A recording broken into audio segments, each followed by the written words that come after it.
I've got to give a huge shout out to my friends Being Scared and Swamp Dweller for sending me some narrations to help me put this episode together. I'm going on vacation to some distant family and didn't have time to put together a full episode alone. So thanks, you two. Today we've got some creepy and allegedly true paranormal stories that may just give you nightmares if you're not too scared to sleep. Enjoy! Send me your scary stories at darkstories.org to have them narrated, and check out Being Scared and Swamp Dweller on YouTube with the links in the description. Now, let's begin. Poltergeist experience at the age of 9 from NeeNee. Quick note, this experiencer has a total of 3 stories in this episode. This happened in Hayden Lake, Idaho, in a quiet suburban area called Emerald Estates, surrounded by forests, trails, and farmlands. It was the summer of 1989, and I was 9 years old. There is a nice piece of land in the middle of the neighborhood with a playground, with houses surrounding it. School was out, and a lot of kids were out playing. 2 houses down from the house I used to live in was an orange house that faced the park. It's now a different color, but back then it was orange. I remember as a kid, the house always seemed to be up for sale. Someone would move in, then it would be up for sale again soon after. I always wondered why. One day in the summer of 1989, it was a beautiful, bright, hot summer day with clear blue skies. I was out riding my bike along the park and met this girl who was riding her bike too. I had never seen her before. She was a few years older than me. We introduced ourselves, and I asked her where she lived. She pointed at the orange house. I don't remember her name, but let's just call her Jen. I was super surprised, and I was excited to finally meet someone that lived in the orange house. Jen saw the excitement on my face and asked if I wanted to come over. I immediately accepted. We went inside and sat in the living room. She turned on her TV. We were talking the whole time, getting to know each other. No one was home but her and her Doberman Pinscher. She said that her parents were out. All of a sudden, she said she needed to grab something from her bedroom upstairs. I asked to use the restroom. She said I could go with her and use the bathroom upstairs. So she goes to her room and I go into the bathroom. That bathroom was attached to her parents' bedroom.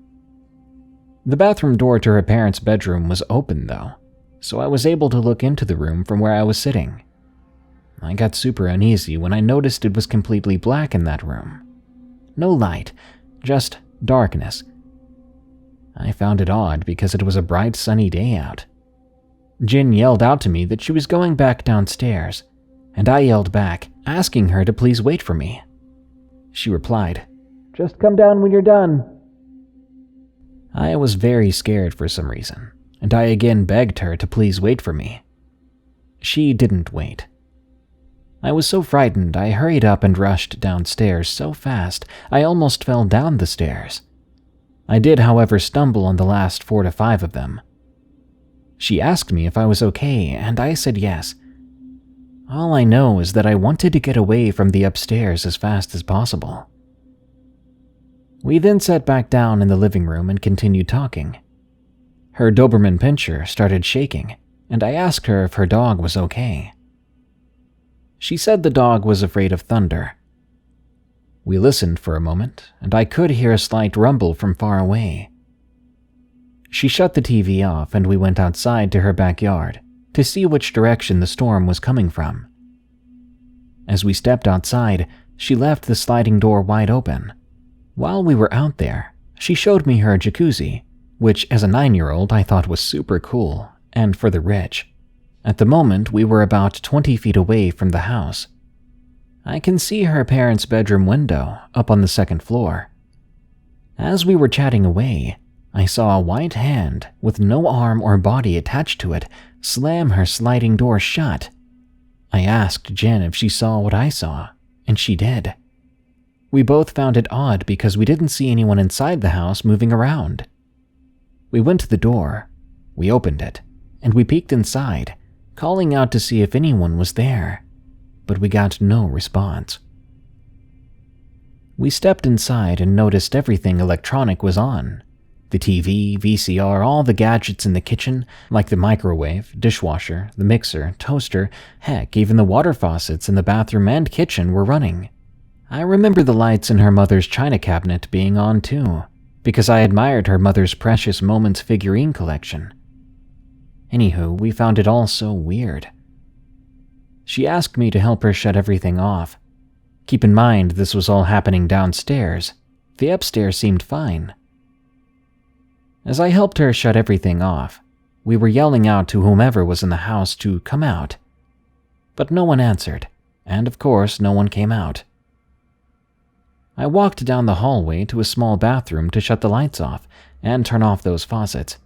As I did so, the toilet was flushing on its own. I closed the lid and walked back to the kitchen where the girl was. We were puzzled. We thought maybe one of the kids from the park came inside playing pranks on us. We went back outside in the backyard, and we left the sliding door open again. This time we watched the door from the same spot where we stood before. We were trying to see if we could catch anyone moving around inside. As we watched the door, it happened again. A white hand with no arm or body attached slammed the sliding door shut. Once more we peeked our heads in and yelled to whomever was there to come out from hiding and to stop playing around, because it wasn't funny. And once more no one answered and no one came out. We stepped inside and everything was on again, so like before I had to help her shut off everything.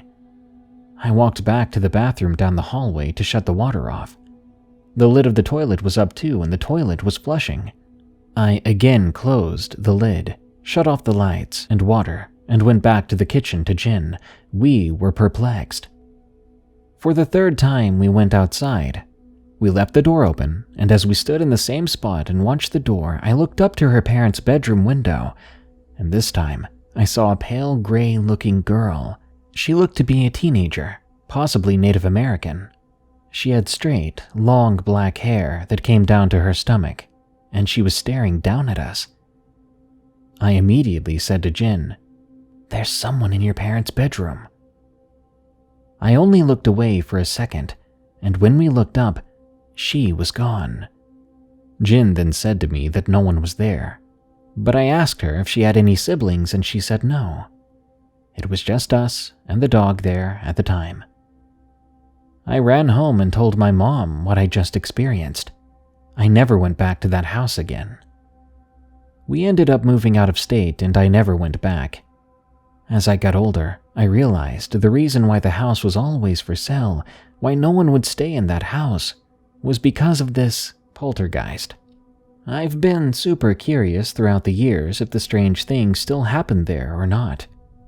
One day, if I ever go back to my childhood neighborhood, I would like to ask them if they ever experienced anything odd at that house. But I still don't want to enter that house again. A paranormal story read by Swamp Dweller. So a little backstory. I'm currently 21 and I've witnessed some strange occurrences since I was about 16 years old. This includes having a door slammed in my face while home alone, seeing orbs and apparitions, seeing objects move on their own, hearing people walking, etc. I'm the only person who experiences these things, and they continue to happen even when we move houses, which makes my family think there could be something attached to me. I've never really bought into it, since most of what happened to me was when I was younger, and I discredit it as I've aged. However, in the past few weeks, some more strange things have started happening. For instance, there have been a few times there I have been sitting in my room, all by myself, completely still, and objects spontaneously fall off the shelves on their own. And despite how hard I try to disprove it, by shaking the shelves, jumping on the floor, etc., I cannot replicate it. About a week ago, I was helping my girlfriend feed a family friend's cat, and I saw something. I was looking through the doorway when a pure white claw floated from left to right and disappeared right in front of me. It had visible wrinkles in it and was slightly translucent. I immediately told my girlfriend, but we disregarded it, thinking I was just seeing things. However, last night we both saw something that we cannot explain. We were both sitting on the couch in the dim living room, sometime around 9:30 p.m. She was sitting to my left playing a game on my laptop, and I was watching her play. Suddenly, in the right side of my peripheral vision, I saw a large black shadow moving from left to right beside the couch. I say shadow, but it was opaque and completely black. It was about the size of a person, but it had no features. I look over to her, and she has a shocked look on her face, staring at the same spot where I was seeing the shadow. She said that she noticed something moving, looked up, and directly saw a white opaque cloth moving from left to right. She said it was floating out from the wall in midair and disappeared as she was staring directly at it.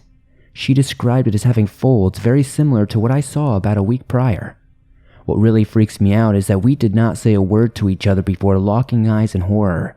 We independently saw something at the exact same instant. However, they were polar opposites.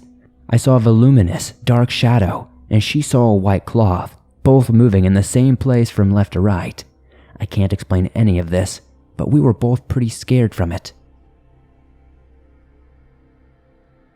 A Pennsylvania Paranormal Urban Exploration from Lauren Elizabeth 99, read by Being Scared.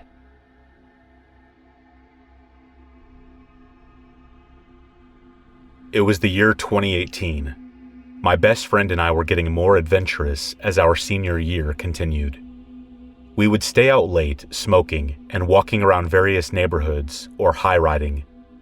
Two young 18-year-old girls. My best friend Julia is about 5'5", brown hair, blue eyes. Then me being 5'9", blonde hair, blue eyes.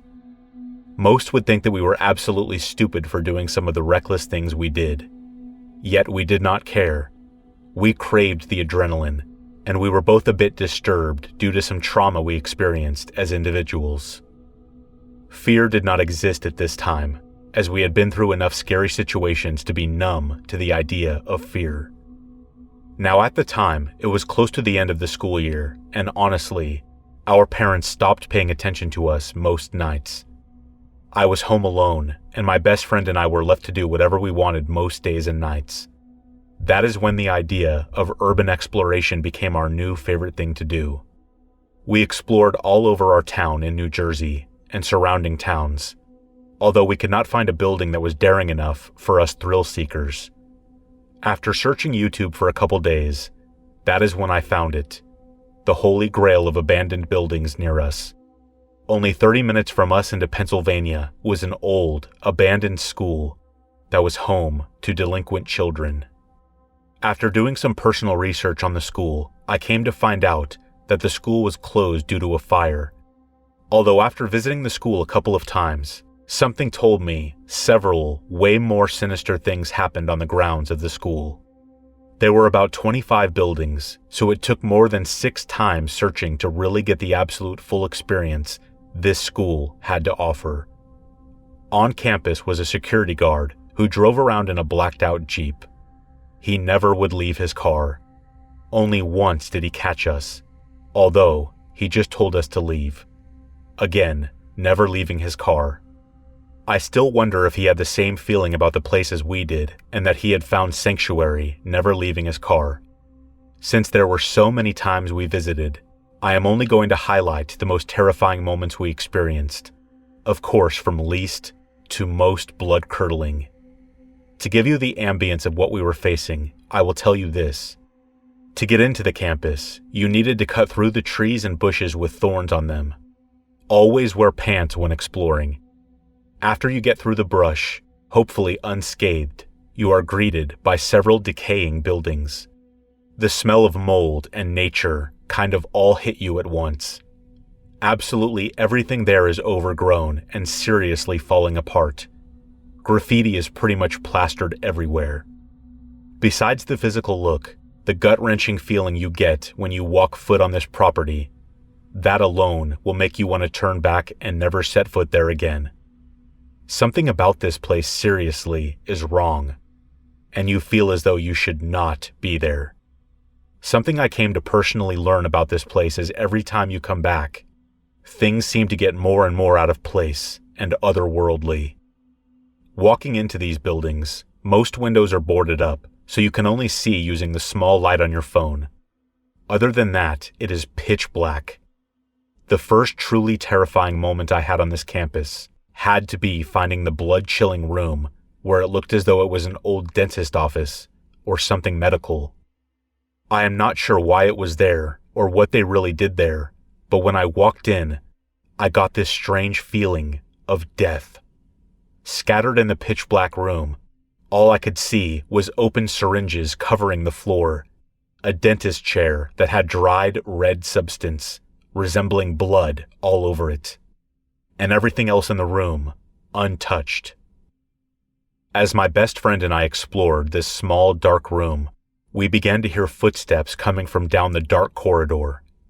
Trying to rationalize the noise, we automatically assumed it was the security guard and ran the opposite direction back out the small window we came from in the other room. Upon reaching outside, we hid behind some coverage and waited quite a bit of time. We did not hear the noise again, nor did anyone come out. The next time we came, we decided to try to find the building that contained an old game room in it. Since we explored most of the buildings, we figured out which one it most likely was. Searching the perimeter for any way and checking doors, we could not find a way in.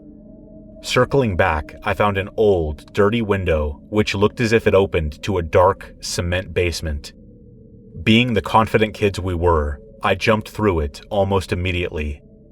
Now, the first thing we saw as we walked out of the closet window was a wide-open basement. With further analysis, we realized just how scary this basement was. The only thing down here besides it being absolutely freezing in mid-May was the old worn fireplace. Written above the fireplace was something demonic, or like demon worshippers had written on it. Several pentagrams were graffitied.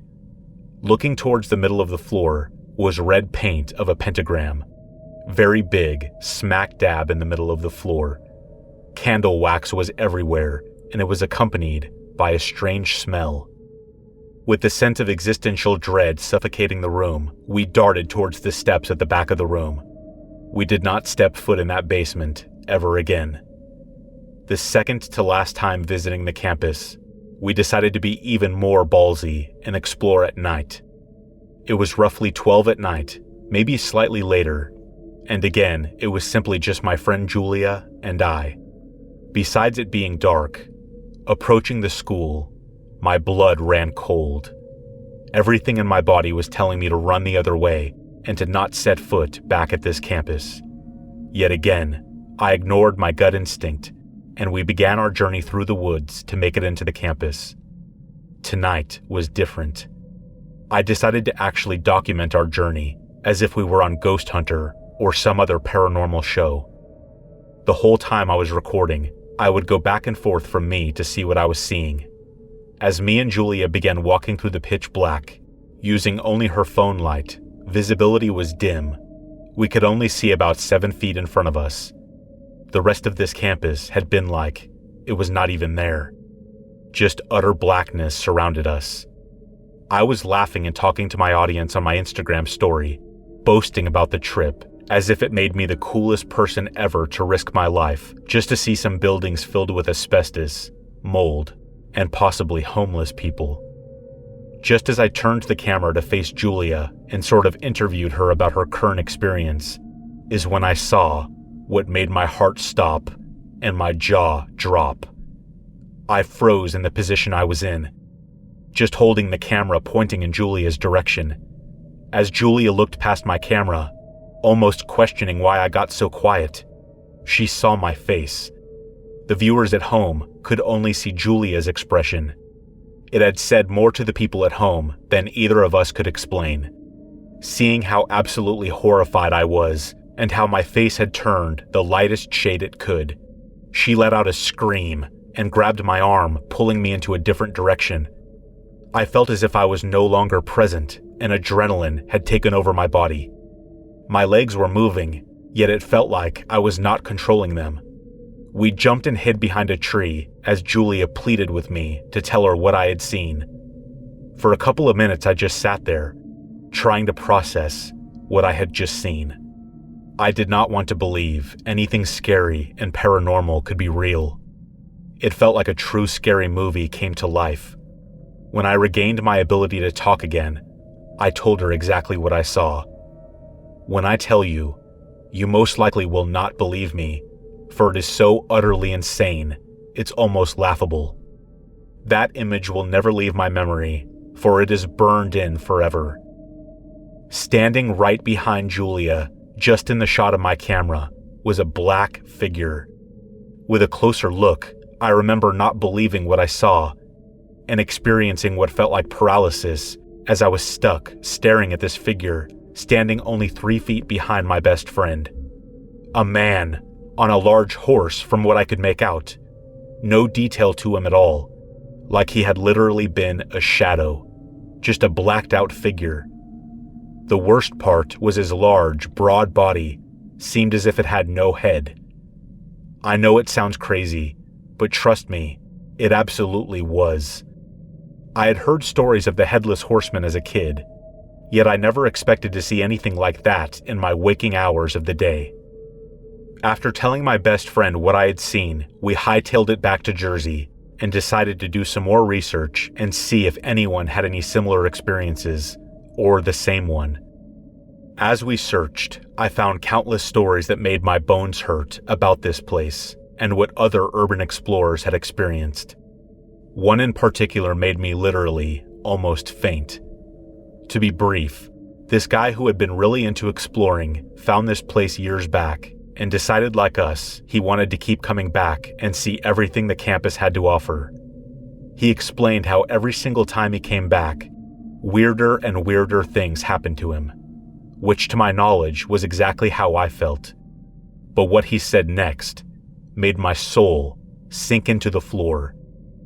He explained the last time he decided to go was at night. He explained how in front of the red house, he had been chased out by a headless horseman. My stomach sank. I went right back to the live video I had taken and watched it back. The part in which Julia looks at my horrified face, directly in the background, sat the old, decaying red house, half burnt down. My jaw dropped. We did not visit this place for a couple of weeks. I would love to say I learned my lesson and this is the end of the story. I would be lying. After a couple of weeks had passed, our urge to visit the campus grew to an insane level. Almost as if something was pulling us back, like we had strings attached to our bodies. Being the reckless kids we were, we decided 12 was not scary enough. Let's go at the devil's hour. 3 a.m. Now, as we walk towards the woods, we need to cut through a thick fog that appears out of nowhere. If you think that was not enough to scare us away, you are right.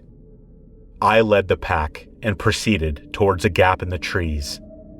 As I am about 10 feet ahead of my two friends, I noticed some movement coming from the trees. We were not alone. Thinking who else might be out at 3 a.m., I started shifting backwards, alerting my friends as I slowly backpedaled. Just as my friends looked in my direction, a deer came running right towards us. Right before it reached me, it stopped dead in its tracks 2 feet away. This was like no deer I had ever seen. Again, I felt myself with short-term paralysis as I felt like I was staring directly into the devil's eyes. The mist completely surrounds the deer like an animal, to the point I could not even see its feet. That's when I noticed its peculiar eyes glowing a weird yellow-red color. None of this seemed normal. That's when I noticed my friends booking it towards the street. Not wanting to be alone with this creature, I ran as fast as I could and eventually caught up with them. None of us wanted to admit how truly spooked we were, so we decided to try and find another entrance. Walking down the side road that followed next to the campus, we began to keep walking straight, occasionally looking for another opening. We then decided that at the end of the road, the campus had a church that sat in an open field. Thinking it was the safest way in, we kept walking down this road at 3:30 a.m. now. with absolutely no streetlights. It felt like we had been walking forever, and small talk was at the minimum, due to all of us low-key being scared out of our wits. That is when we heard it. We were almost to the church. It was about a quarter-mile away from us. The sound of a chainsaw rang in all of our ears, sending chills down our spine. A chainsaw has a very distinct sound, yet in order to keep them faithful to the mission, I said, "Hey, maybe it's just a generator." Assuming they agreed with me, I proceeded walking towards the strange noise. Suddenly, the sounds of speeding footsteps broke my concentration, only they were headed away from me rather than towards me. This is when the fear really hit me. My friends were so far away from me, panic began to set in. I was only brave if I had my friends there, easing my anxiety. The second I noticed them running, my heart sunk. The chainsaw grew louder and more aggressive. I am downright sweating at this point. Finally, instinct kicks in and I bolt towards my friends, somehow catching up with them immediately. We all decided to go home since it felt like the campus was doing everything in its power to keep us out. To this day, I am not sure what was lurking past those trees, but I am not willing to ever go back and find out. Just remember, if you decide to go urban exploring, never go alone, and always follow your gut, for you never know what your animal instincts could be protecting you from. Paranormal experience at my first job. From NeeNee. I was 20 years old. The year was 2000. This happened in Warren, Michigan. I was working in the bakery department that was right next to the deli department at a local grocery store that used to be called Vegas. It was family-owned. One day I was baking bread, making cakes. We were super busy. Eventually I had to go to the restroom, but I held off to finish doing a few things. When I couldn't hold it any longer, I rushed to the other end of the store to do my business. As I rushed into the bathroom and swung the door open, I saw this big, dark, black, mist-like figure, standing tall, like 8 feet tall, and 3 feet wide. I looked right up at it. It scared me so badly that, for a split second, I was debating whether to use the men's restroom instead. But I had to go really bad, so I couldn't hold it any longer. Sorry if it's too much information. I used the bathroom so fast because I had to get the heck out of there. I was scared, and I didn't see it as I ran out when I was done. But I didn't dare stay any second longer to wash my hands, so instead I washed them when I got back to the bakery department. I didn't tell anyone about it. The next day, when I went back to work, our manager told us that one of our coworkers, let's call her Dawn, was in a horrible car accident. I think it was anywhere between 3 to 6 months later. I don't remember correctly how long, but our coworker eventually did come back to work. Thank God she was okay and survived. It was towards the evening that day, and I was prepping for the next day. It was just me in the bakery, and just her in the deli department. We ended up talking about Jesus and spirits. I even told her about what I saw in the bathroom. She looked at me surprised and admitted to me that she saw the same thing. I was relieved to know that someone saw what I saw. She told me she had seen it right when she opened the door one day, just like my experience, but she didn't see it on her way out. She went on telling me that later on that day when her shift ended, she was on her way home from work, and as she was approaching an intersection, the light turned red. All of a sudden, she was paralyzed and couldn't hit the brakes to stop. The car proceeded into the intersection, and she got hit by oncoming vehicles. The accident was really bad. I don't think anyone died, though. She had a lot of therapy to go through, but was doing well enough to work. My mom taught me at a young age to protect myself spiritually, what to say and how to pray. I'm grateful she taught me well. I'm grateful that thing didn't attach itself to me. But I am, however, sad it attached itself to my coworker and caused her traumatic experience. But I'm also very grateful she survived the accident and ended up being okay.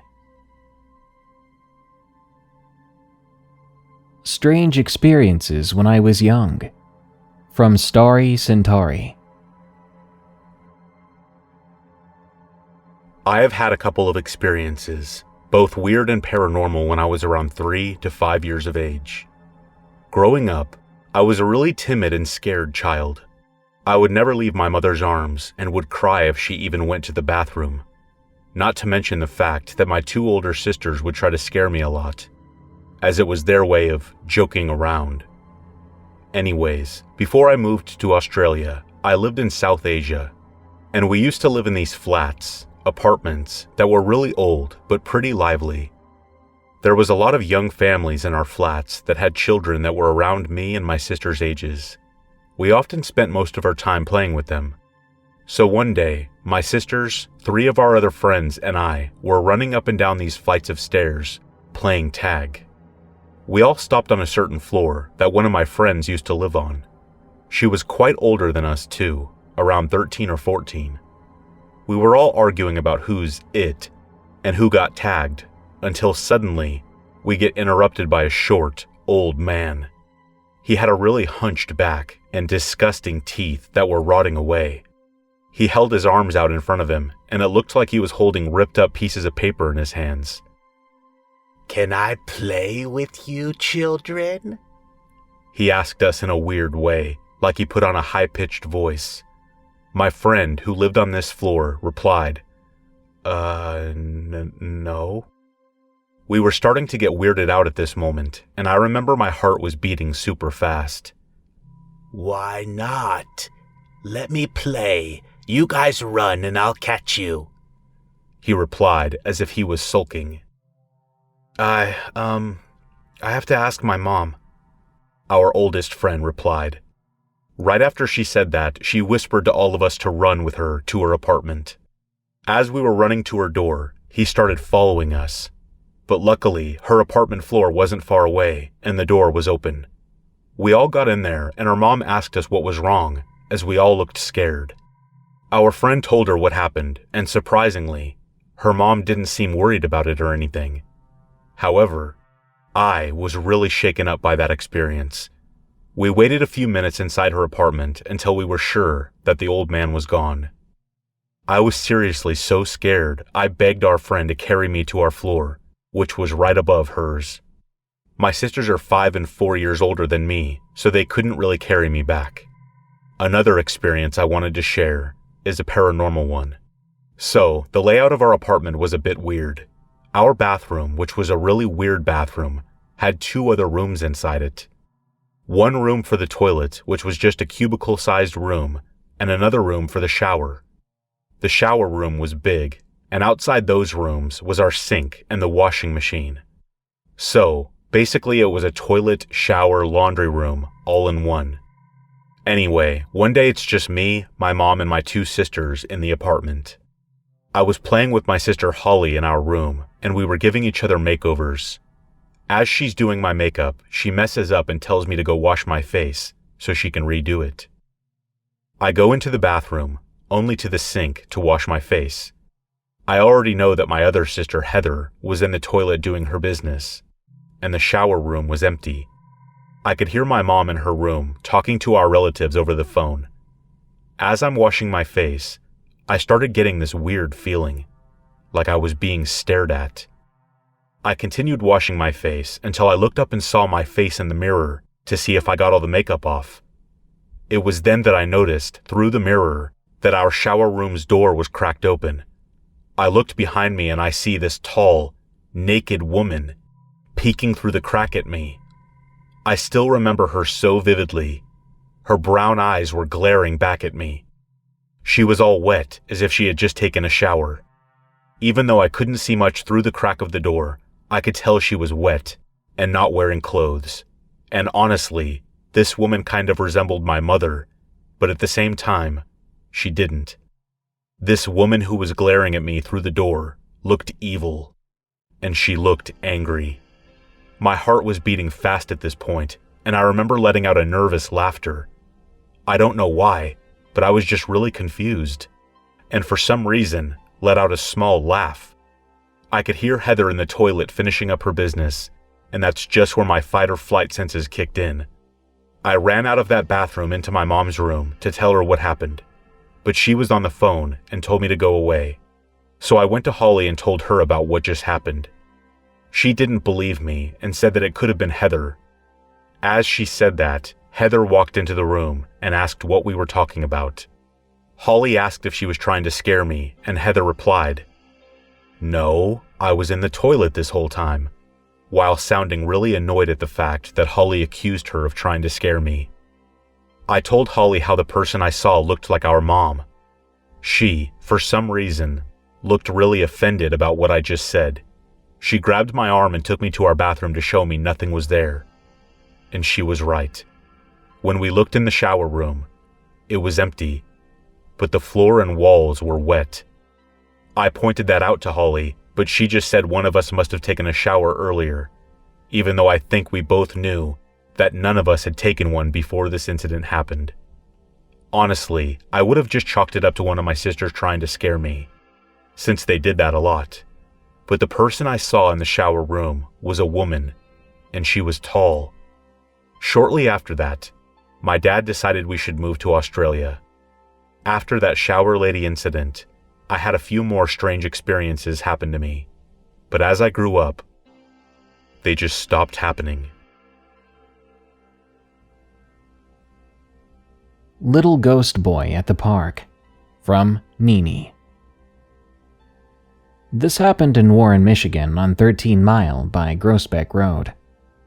I was around 20 or 21 years old. I'd made some friends at my job.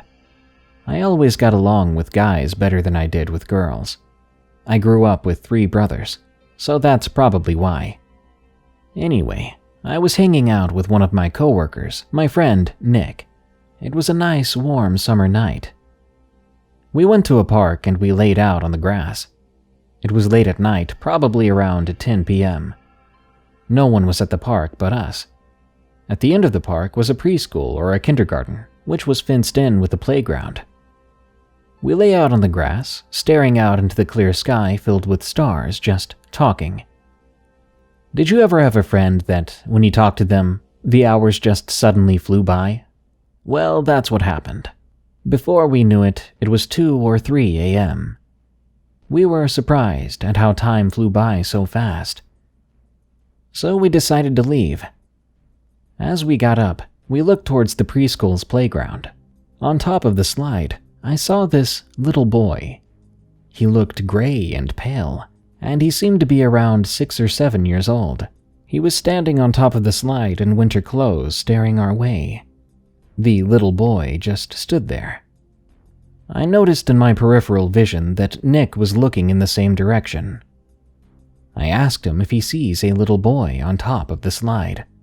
He said yes. Slowly, we turned around. I told him not to show any fear and to walk slowly. When we were halfway to the car, I said run, and we bolted out of there, driving off. I've not been back since, although I have often wanted to go back just to see if that little boy is still there. I later heard that a boy died on that very slide. He had choked to death. The strings on his hoodie got stuck somehow as he was sliding down, and he choked. Now, I do not know if this is true or not, because it's kind of hard to believe that the strings could choke a little boy out. However, the truth is, Nick and I saw that little ghost boy on top of the slide. It did make me sad to think that little boy is stuck on that slide and hasn't passed on, but I hope the boy will find peace one day and finally move on. If the story of the boy's demise is true, I couldn't help but wonder if the parents knew their little boy's spirit is still there. Might be a little weird to think that. I don't know.